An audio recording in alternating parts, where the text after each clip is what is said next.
Divide 6 hours into 3 equal parts and 2 hours is what you get to solve approximately 36, one of the hardest problems of physics in JEE Advanced. JEE में physics का level चाहे काफ़ी आसान हो गया है पिछले कुछ सालों में, यहाँ तक कि ये भी कहना गलत नहीं होगा कि अगर आपने NCERT को 2 से 3 बार सॉल्व किया है और आपको JEE मेन फिजिक्स के जो फॉर्मूले हैं वो आपको लगाने भी आते हैं, you can actually easily score 99%. But JEE Advanced is altogether a different league. तुम्हें भी लगता तो होगा कि JEE मेन फिजिक्स के जो PYQs हैं वो काफ़ी हद तक लग जाते हैं, फॉर्मूला लगाया, आंसर आया और खुश। बट जैसे ही तुम एडवांस्ड के क्वेश्चन करने लगते हो, पहले तो समझ ही नहीं आता कि शुरू कहाँ से करना है। शुरू हो जाए तो सवाल इतना लेंदी हो जाता है कि अपना कॉन्फिडेंस कंप्लीटली शैटर हो जाता है और लगता है कि कहाँ मैंने गलती की है।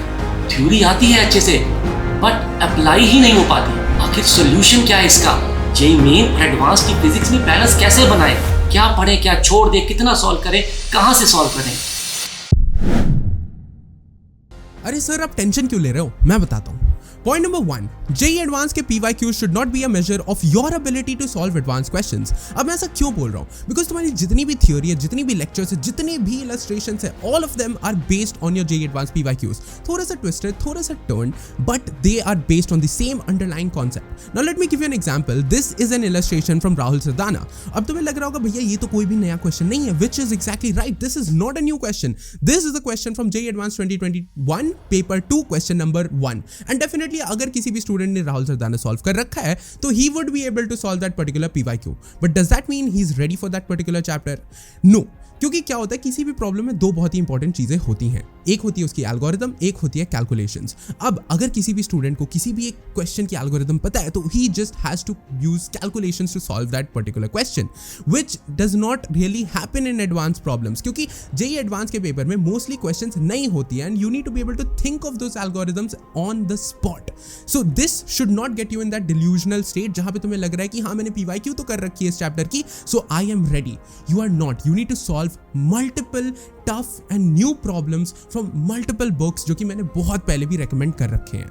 Now let me give you an example of few of these new problems that have arisen over the past few years in JEE Advanced. तो ये रहा 2016 का रोटेशन वाला प्रॉब्लम, ये रहा 2020 का semi annular disc current electricity वाला problem और ये रहा 2022 का chimney problem. Now definitely you may argue कि आदि भैया ये क्वेश्चंस तो हमें अटेम्प्ट ही नहीं करने होते पेपर में, which is absolutely correct. But if you get an opportunity to solve these questions today and learn those concepts, then why are you not taking it? So make sure you are solving these problems because they can help you revise multiple concepts at the same time. Let me show you the difference between JEE Mains and JEE Advanced problems using electrostatics. तो ये देखो, these are a few problems of JEE Mains on electrostatics and these are a few problems of JEE Advanced electrostatics. You can clearly spot the difference कि JEE Mains वाले जो है वो directly तुम formula based कर सकते हो, but JEE Advanced, if you do not know all of the concepts involved in that particular question, you will not be able to answer it. Which is why I say that quality of problems, चाहे तुम दिन के सिर्फ 5-6 problems भी कर रहे हो, but ऐसे problems करो which require multiple concepts, ताकि तुम्हारे एक बार में एक major chunk of physics revise हो जाए. देयर आर सर्टेन प्रॉब्लम्स जिस पे अगर तुम 4 से 5 घंटे भी स्पेंड करते हो, that is completely all right, because वो एक बार में तुम्हारी पूरी की पूरी मैकेनिक्स रिवाइज करवा रहा है. Comfort zone is the biggest barrier that is stopping students from upgrading themselves to an advance level. अब इसका क्या मतलब आदि भैया? इसका ये मतलब है that if you are able to solve a book very very easily, then why are you solving that same book? Upgrade your level immediately. तुम्हें हमेशा अपने edge of problem solving पे questions को solve करना है, because if problems become too easy for you and if you're not even thinking, you're just calculating और तुम्हें answer मिल रहा है, then that book is not right for you. या फिर चाहे वो DPP हो जाए, मॉड्यूल हो जाए, you need to make sure that every single problem that you're solving is getting you to think. Otherwise तुम्हारे जो progress है that will just become stable and you're not going to upgrade any further. तो I'll give you an example. अगर तुमसे HC Verma के problems बन रहे हैं तो HC वर्मा के सिर्फ और सिर्फ end वाले problems को solve करो, क्योंकि starting वाले तो तुम definitely कर लोगे. And similarly अगर तुम Irodov कर रहे हो और अगर तुमसे Irodov नहीं बन रहा है तो एटलीस्ट हर रोज उसके फर्स्ट फ्यू क्वेश्चंस को अटेम्प्ट करना स्टार्ट कर दो. Same thing with Pathfinder. That is the only way you going to upgrade your level, because अगर तुम पूरे टाइम सिर्फ और सिर्फ मान लो NCERT ही करते रह गए तो डेफिनेटली एडवांस में जो तुम्हारे प्रॉब्लम्स आएगा that's not going to be the same level. And that's the same with every single book. चाहे तुम सेंगेट सॉल्व कर रहे हो, if you are very comfortable with that level, upgrade, because you need to get your brain to think constantly and brain is a muscle. भाई जैसा train करोगे वो वैसा बिहेव करेगा. So make sure you continuously train it, stay at the edge of your problem solving. अब students जो है वो डेरिवेशंस को बहुत हल्के में लेते हैं, उन्हें लगता है जब बोर्ड्स आएगा ना हम तब उसे पढ़ के खत्म कर लेंगे, but I am telling you derivations are one of the most important things in physics because that helps you correlate between multiple concepts and not just that. Let me give an example. क्या तुम्हें SHM difficult लगता है? A good student जिसने advance level पे already preparation कर रखी है, just using this differential equation he can derive every single formula of SHM. And you know what, अगर ये तुमसे अभी नहीं बन रहा दैट्स कंप्लीटली ऑलराइट, क्योंकि अभी भी तुम्हारे पास बहुत टाइम है. Go ahead and explore this. आज ट्राई करो इसे, जस्ट रिसर्च थोड़ा सा भाई, देखो भाई, गूगल यूज करो, बुक्स यूज करो and try to do this for yourself. Definitely तुम ये सारे के सारे कॉन्सेप्ट्स के साथ नहीं कर सकते हो, but do it with all of those concepts where you feel under confident. क्यों? क्योंकि that will only boost your confidence. And अगर तुम्हें किसी भी चीज की डेरिवेशन आती है ना तो तुम्हें पता होगा कि उसे कब अप्लाई करना है, कहां अप्लाई करना है, कैसे अप्लाई करना है. That is why derivations are so important. तो कभी भी किसी फॉर्मूला को बस रट मत लेना.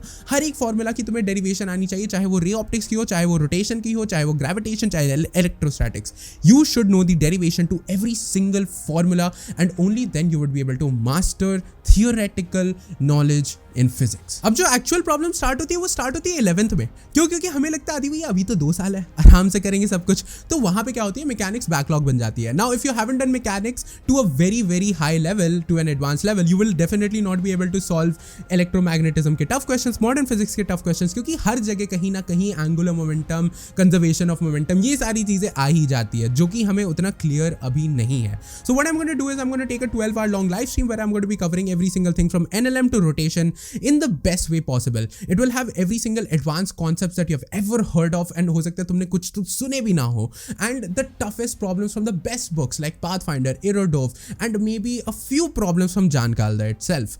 But अब देखो, उसके लिए मुझे चाहिए तुम्हारा एक दिन, ताकि 12 PM से 12 AM तक Tuesday we are able to wrap up your complete mechanics. So I'll see you in that stream. You can go ahead and join that stream. ऐसे नीचे डिस्क्रिप्शन में लिंक तुम्हें मिल ही जाएगा. और अगर तुम्हें मेरी लेवल देखनी है कि मैं किस लेवल का पढ़ाता हूँ, तो मैकेनिक्स 1 की स्ट्रीम की कुछ स्निपेट्स तुम्हें यहाँ पे दिख रही होंगी, जो कि मैंने ऑलरेडी पढ़ा रखा है.